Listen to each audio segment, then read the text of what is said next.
So they looked at my dear Penny and they said, Gianna will never be anything, which is always encouraging. And she decided to ignore them, and she worked with me 3 times a day, and I began to hold up my head, and they said, well, Gianna will never this and never that. Long story shorter, I was walking by the age of 3.5 with a walker and leg braces, and I stand up here today with a mild little limp and without a walker and leg braces. I fall gracefully sometimes and very ungracefully at other times, depending on the situation, but I consider it all for the glory of God. You see, ladies and gentlemen, I am weaker than most of you, but this is my sermon. And what a small price to pay to be able to blaze through the world as I do and offer hope. And I think in our misunderstanding of the way things work, we misunderstand how beautiful suffering can be. I don't willingly sign up for it, but when it comes, we forget. We forget that God is in control and God has a way of making the most miserable thing beautiful.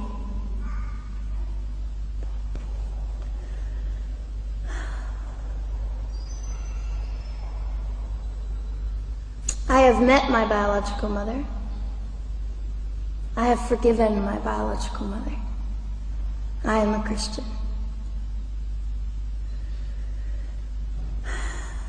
She's a very broken woman. She came to an event I was having 2 years ago, showed up unannounced, and said, hello, I'm your mother. And it was a very difficult day.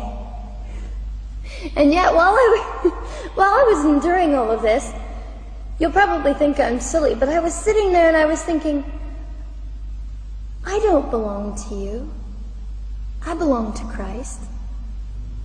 I'm his girl, and I'm a princess.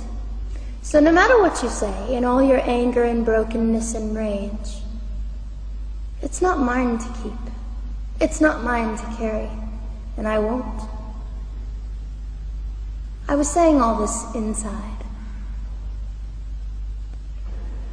So ladies and gentlemen, you have an opportunity.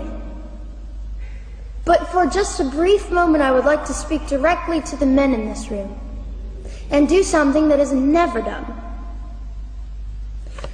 Men, you are made for greatness. You are made to stand up and be men. You are made to defend women and children, not stand by and turn your head when you know murder is occurring and do nothing about it. You are not made to use women and leave us alone. You are made to be kind and great and gracious and strong and stand for something. Because men, listen to me, I am too tired to do your job. Women, you are not made for abuse. You are not made to sit and not know your worth and your value. You are made to be fought for forever. So now is your moment. What sort of people are you going to be?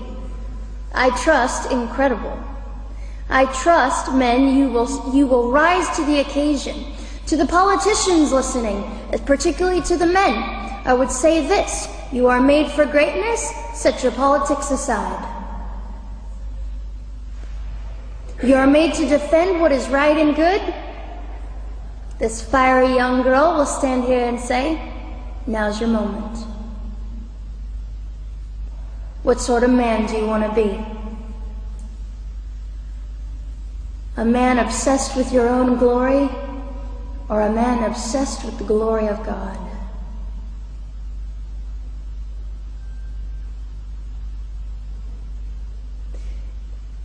It's time to take a stand, Victoria.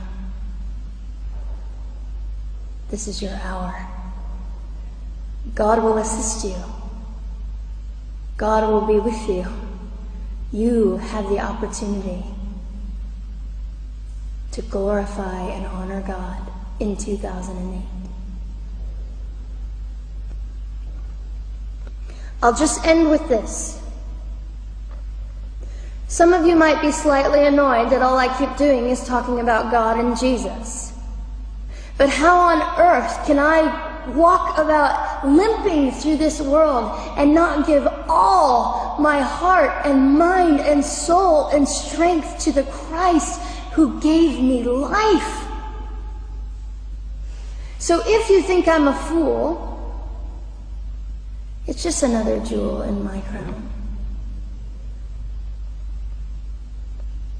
My whole intent in living here is to make God smile. I hope some of this made sense. It just came from my heart. God bless and keep you.